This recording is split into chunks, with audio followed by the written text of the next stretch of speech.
Yes, once more we have to speak directly to the men of God in the land. We hear all kinds of things coming out from the pulpits across the length and breadth of Nigeria. And we'll recall that not too long ago, we had issued an alert titled, "Are the shepherds endangering the flock?" YouTube, check it, where we were asking the men of God in the land that in dragging, railroading people to election under the 1999 Constitution that the enemy is struggling to preserve so that they can complete their conquest mission. Are these men of God in the land on the side of the people, all the ones doing PVC, preaching PVC, all the ones preaching obedient? To what end is that election under this constitution that ensures the damnation of their flock, the killings of their flock, the mass impoverishment of their flock? Let us go back to that broadcast and review it soberly.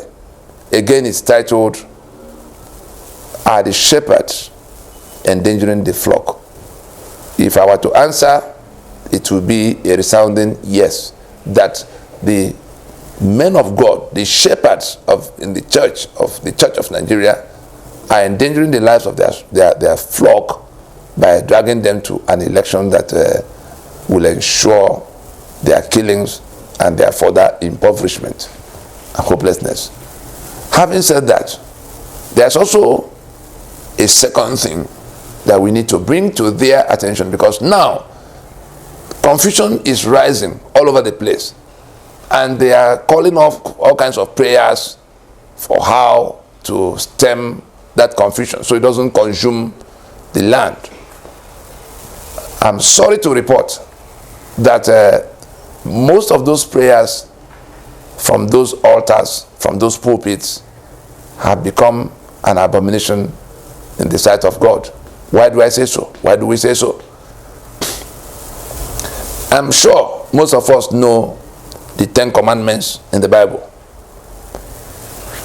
Let it be known to us. We may not have thought about it, but we report to you today that those 10 Commandments, men of God in Nigeria, listen carefully, so that the wrath of God does not descend on the church from the top.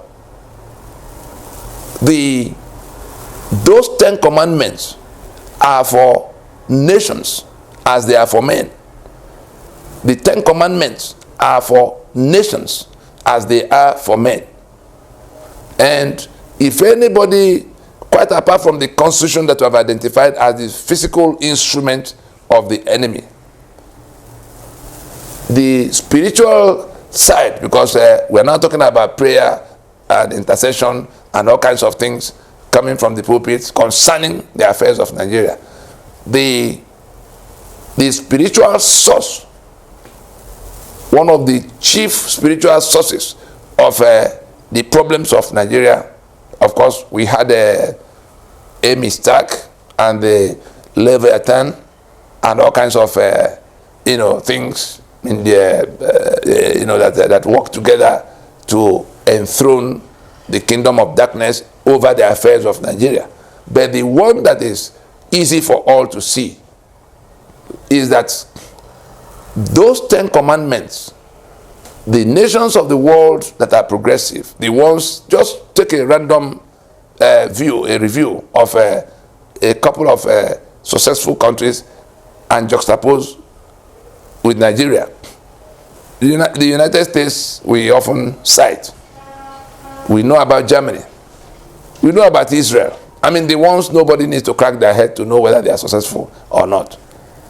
Let us check those 3 countries against Nigeria in the matter of what each of them is doing in obedience to or in breach of those 10 Commandments.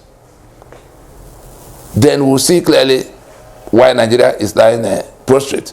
And so the men of God who are asking God to do this and do that for Nigeria are actually offending God. First one, Thou shalt have no other God but me. In the US, for instance, their national motto is "In God we trust." You can see how their life, had gone. In Nigeria, they say we're a secular state. That is, God has no business in our affairs. That's what it means. That's commandment number 1. Thou shalt not kill. In the countries of the world where, particularly the US, most of the 50 states have had to abolish the capital sentence or capital punishment from their statute books just to keep that commandment. Thou shalt not kill, no matter what is your reason. You can give life sentence, you can do any other kind of thing, but don't take human life. In Nigeria, on the contrary, we have a long list of offenses that carry capital punishment. It's still being increased. Kidnap, kill, kill, everything, kill, the NDLA, drug, kill. So Nigeria is killing for sport. Look at what is going on across the length and breadth of Nigeria. Nigeria, as a government, is killing its own citizens. Thou shalt not, thou shalt not lie. You see what happens to other countries, to people in other countries when they tell lies. Nigeria is constructed on a foundation of lie. The constitutional foundation of the lie that we, the people, submitted our sovereignty. You can't get any further from life. You are in deep darkness. The kind of things that falsehood has done to us. Thou shalt not, honor thy father and thy mother. Honor thy father and thy mother. In Israel, for instance, children are sent, primary school children are sent because they take care of their seniors.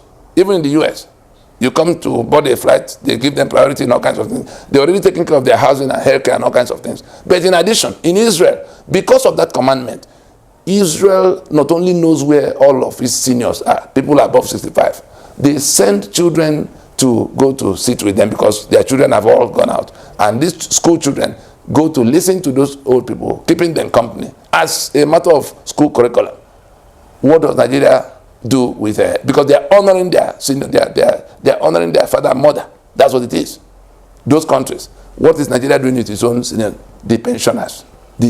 Nigeria humiliates its own seniors, its own fathers and mothers. Those who commit 35 years of their life working for Nigeria. Nigeria will humiliate them to the point where they die cursing Nigeria. Whether they are military pensioners or even civil servants, all kinds of people. Nigeria is humiliating its own old people. And so we could take every one of them to show why it is working for some countries and things are not working here. If we do not go to sit down and look at how to adjust. Germany is the only country in the world that takes something that amounts to tithe. Germany is the only country that pays tithe. They take a part of their tax and commit to, you see the party of Angela Merkel, the former chancellor. Germany pays tithe. So why are you not able to see why we are indeed where we are? So let the men of God in the land dress back from all this noise going on all over the place. They are leading the people deeper and deeper into darkness. Nigeria is in breach of every one of those 10 commandments.